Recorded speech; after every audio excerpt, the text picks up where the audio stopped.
Bila dia kata Taurat itu sudah diubah, apa yang diubah? Okey, saya memberi contoh yang kecil yang di mana saya jumpa.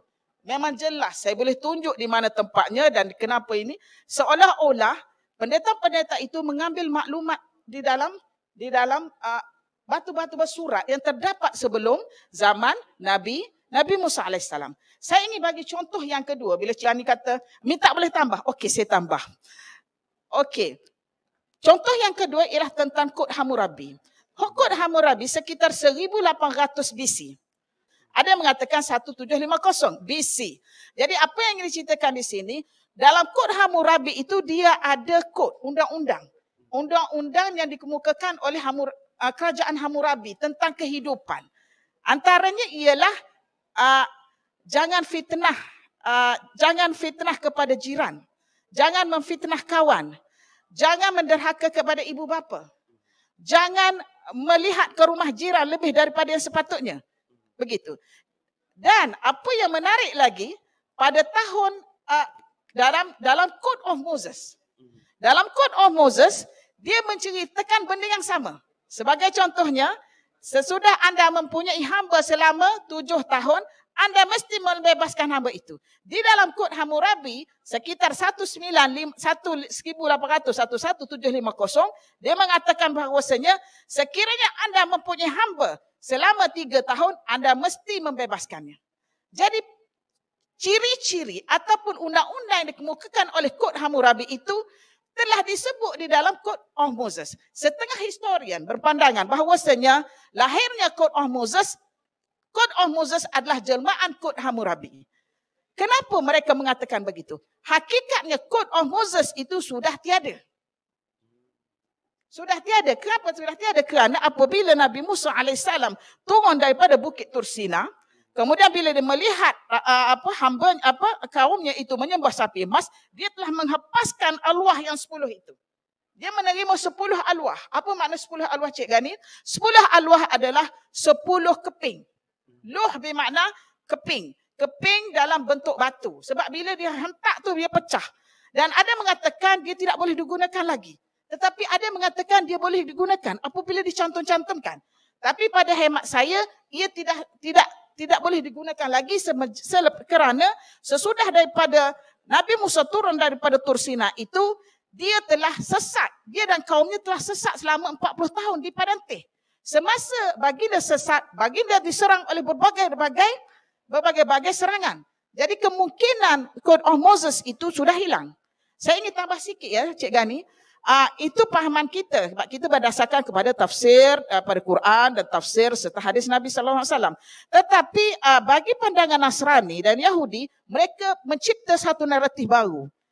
Mencipta naratif bahawasanya apabila Musa alaihissalam turun daripada Bukit Tursina dan melihat hambanya sembah sapi emas dan dipecahkan alwah itu, maka Musa naik sekali lagi.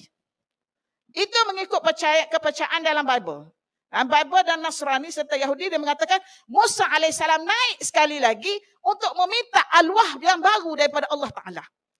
Disebabkan itu kita dapati bahawa dalam penulisan Western, mereka menulis bahawasanya terdapat covenant, terdapat itu, terdapat hasil-hasil kesan daripada barang-barang ditinggalkan oleh Musa alaihissalam. Ya, hakikatnya kalau kita kat dalam tafsir dalam Quran, Musa hanya naik sekali. Memang ada dalam tafsir dia kata tinggal barang-barang dan kisi, disebut kisi dalam satu surah itu. Tetapi kisi itu kalau kita tengok dalam berbagai-bagai tafsir, si Asy-Sya'rawi mengatakan kisi itu bukan bukannya barangan kotak. Ada mengatakan kis itu tempat, nama sebuah kampung di Palestin. Jadi ada setengah mengatakan kisi itu berisi dengan tongkat Musa, dengan serban Nabi Harun alaihissalam. Kita perlu teliti maklumat itu. Kerana itu adalah tafsir. Tafsir ini sesiapa pun boleh beli tafsir. Mengikut pahaman bai'ah yang ada pada ketika itu. Baik, saya seumpama ensiklopedia Arab yang bergerak di sebelah saya, ya, yang menceritakan dengan fasihnya hal-hal yang berlaku 2000 tahun sebelum Masihi. Saya amat kagum dengan itu. Tapi dalam bab 3 di bawah tajuk kerajaan terawal dan bahasa para nabi, saya tertarik dengan dua subtajuk ini, Doktor. Satu, Prof menerangkan tentang takrif bangsa Arab, Israel, Ibrani dan Yahudi. Yang ini yang kadang-kala kita dikaburi ya tentang beberapa takrifan ini. Mungkin Prof boleh jelaskan. Dan satu lagi ialah tentang kritikan orientalis terhadap ketuhanan semenanjung tanah Arab dan bahasa Arab. Mungkin Prof boleh ulas sikit yang ini. Okey, terima kasih Cik Gani soalan itu. Berkenaan dengan tarif Arab, Ibrani, Yahudi itu, sebenarnya ini telah disebut dengan jelas oleh Profesor Jawad Ali dalam kitabnya Al-Mufassal fi Tarikh Al-Arab Qabla Al-Islam. Jadi kitab itu dalam 12 jilid. Kitab itu dalam 12 jilid. Kitab tentang ta'arif Al-Arab itu dan Arab, Ibrani dan Yahudi itu disebut dalam jilid pertama. Saya memang khatam kitab itu. Ya. Sebab itu kita boleh bercakap. Sebab kita nak buat research ini, kita orang akan soal jawab. Jadi kita memang detail, fokus pada benda itu. Mengikut berdasarkan kepada pandangan Profesor Jawad Ali, dia adalah profesor besar ya, dekat Iraq, bahagian ancient history. Ya. Dia mengatakan bahawasanya Arab dan Ibrani itu adalah adik-beradik. Adalah syaqiqan. Dua orang adik-beradik.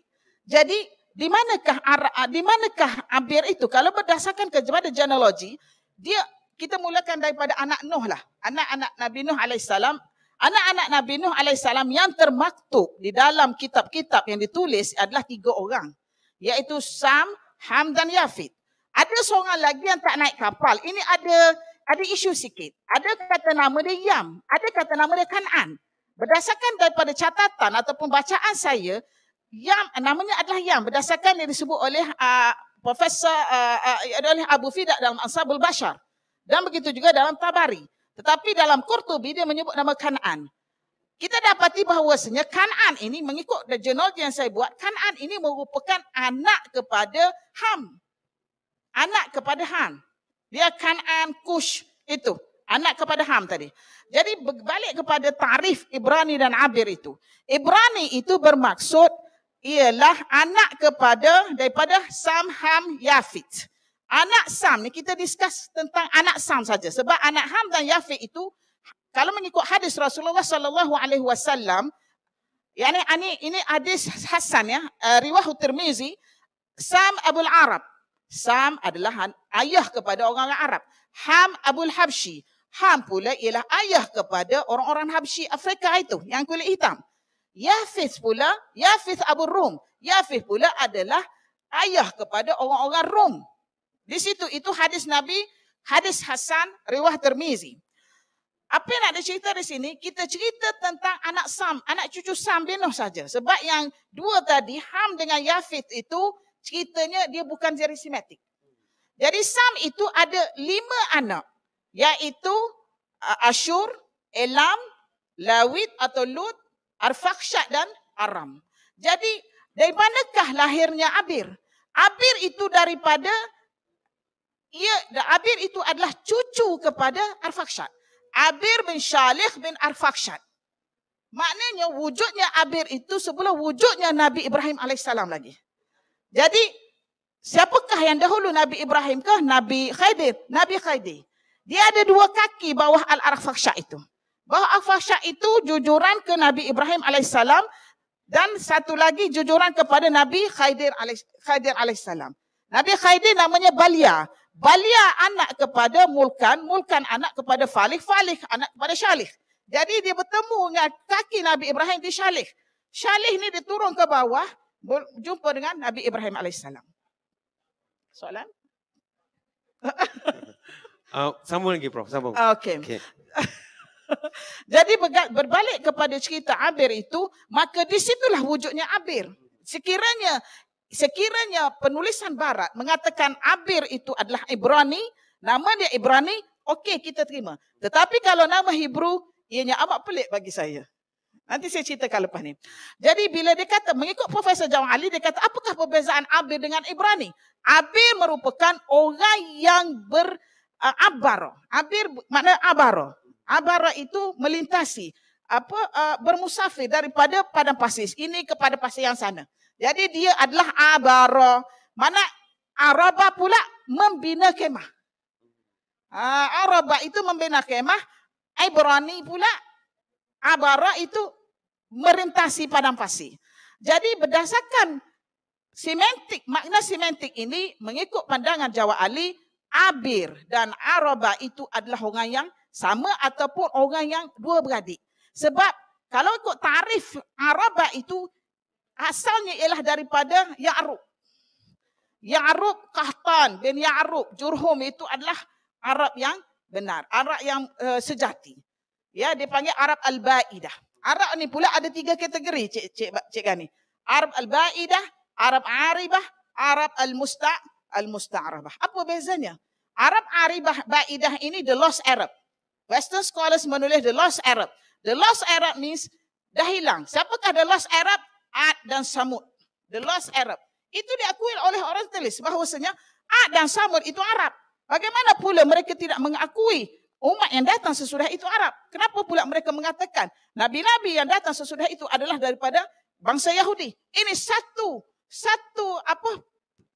dakwaan yang cukup janggal dan cukup tidak benar. Dan kita perlu memberitahu kepada generasi kita yang ada pada hari ini, maklumat itu salah.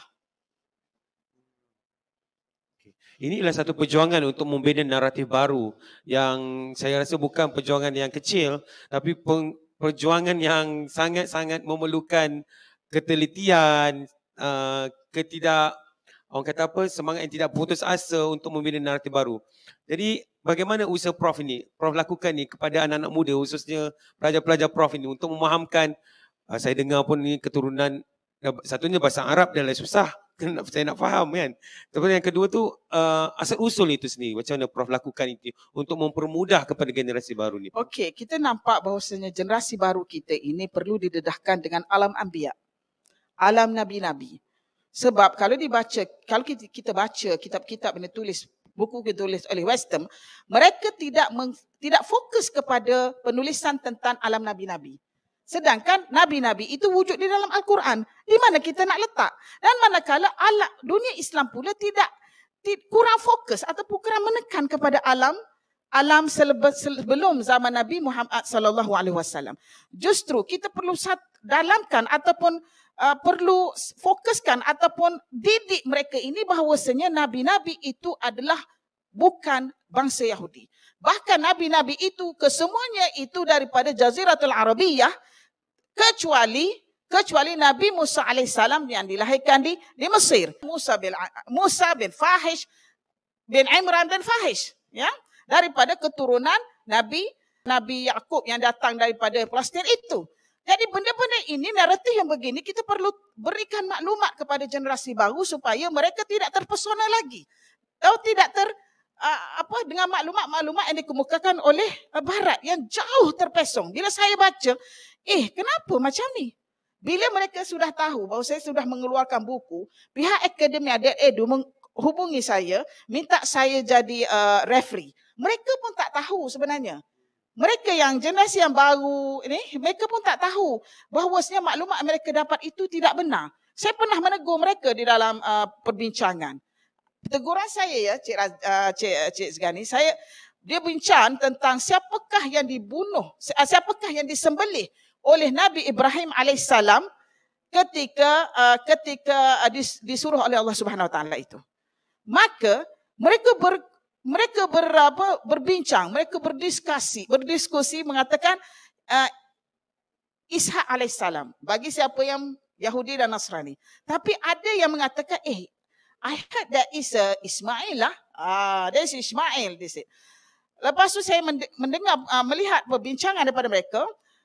Rupanya mereka masih lagi tidak tahu. Walaupun mereka berpangkat profesor ataupun doktor. Sebab pahaman ini perlukan kepada pembacaan dalam kitab turas.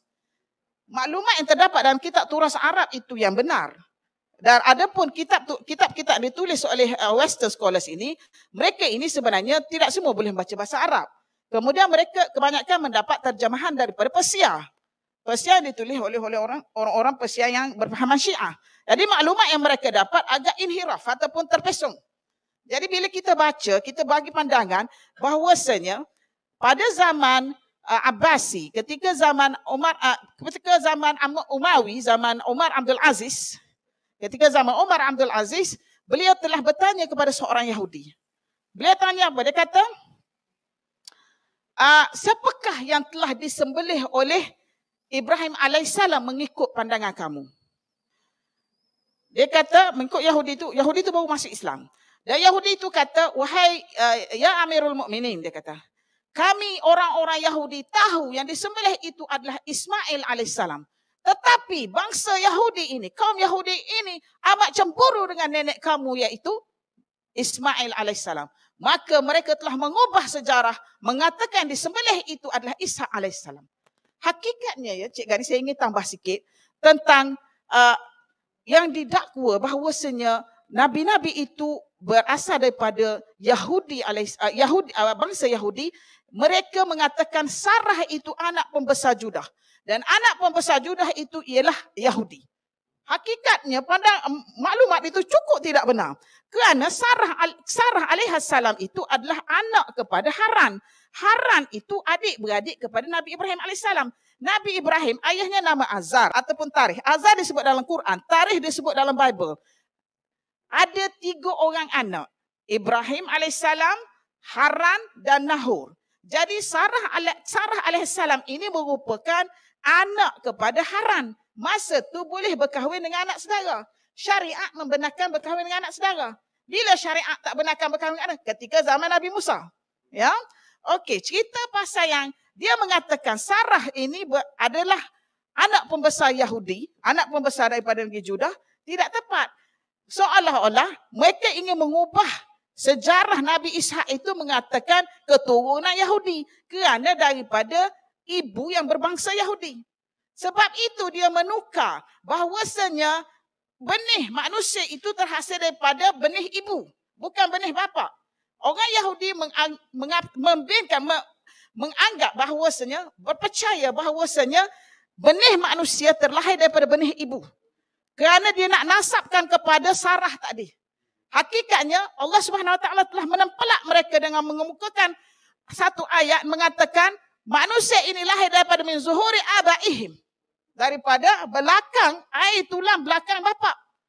Itu manusia. Sebab tu kita orang Islam, kita binkan anak kita kepada ayah. Itu. Jadi siapakah Sarah hakikatnya? Sarah adalah orang Iraq. Sarah adalah orang Iraq, orang Arab lah.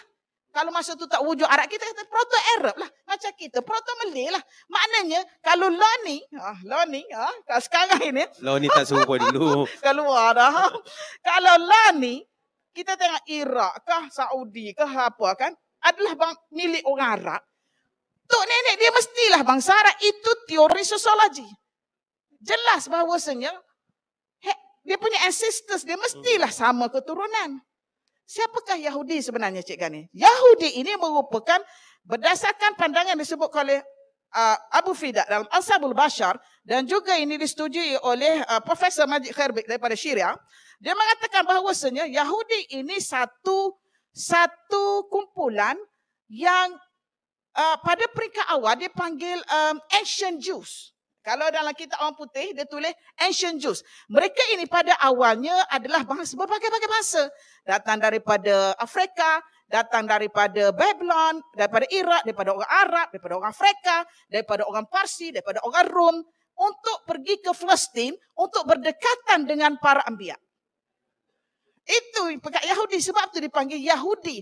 Yahudi ini perkataan daripada hada. Hada Yahudi, hadiyan, yakni mendapat hidayah. Itu asalnya daripada semantik perkataan Yahudi. Jadi mereka ini datang dari berbagai pusuk. Ingin pergi ke Palestin. Palestin pada ketika itu seperti Mekah sekarang ini. Jadi di manakah transit dia? Di Petra. Transit dia di Petra sekarang di Jordan, Nabatin itu. Jadi orang daripada Babylon berhenti dekat Petra. Orang daripada Afrika pergi ke Petra dulu. Orang daripada Yaman pergi tunggu di situ dulu sebelum masuk ke Palestin. Sebab Palestin itu tempat nabi-nabi, tempat suci. Dia tak boleh terus masuk. Dia tak boleh sehinggakan Nabi Musa pun tak dapat masuk ke Palestin. Jadi itu yang dimaksudkan dengan Yahudi peringkat awal pada zaman Nabi Ibrahim alaihissalam adalah Yahudi yang first class. Yang disebut oleh dalam Quran itu ahlul kitab. Yang mana kita boleh makan sembelihan dia. Even boleh berkahwin dengan orang Yahudi. Itu Yahudi peringkat awal. Dia sebut ahli kitab. Tetapi bila Yahudi ini berubah, Yahudi mula berubah bila dah melibatkan masa. Ummah yang berbeza, masa yang berbeza. Maka pemikiran dan unsur-unsur madiyah atau material itu sudah wujud. Disebabkan itu ada unsur pengubahan kepada kitab-kitab Taurah, kepada suhuf Ibrahim dan kepada suhuf Daud alaihissalam itu sendiri. Dan seterusnya kitab Injil.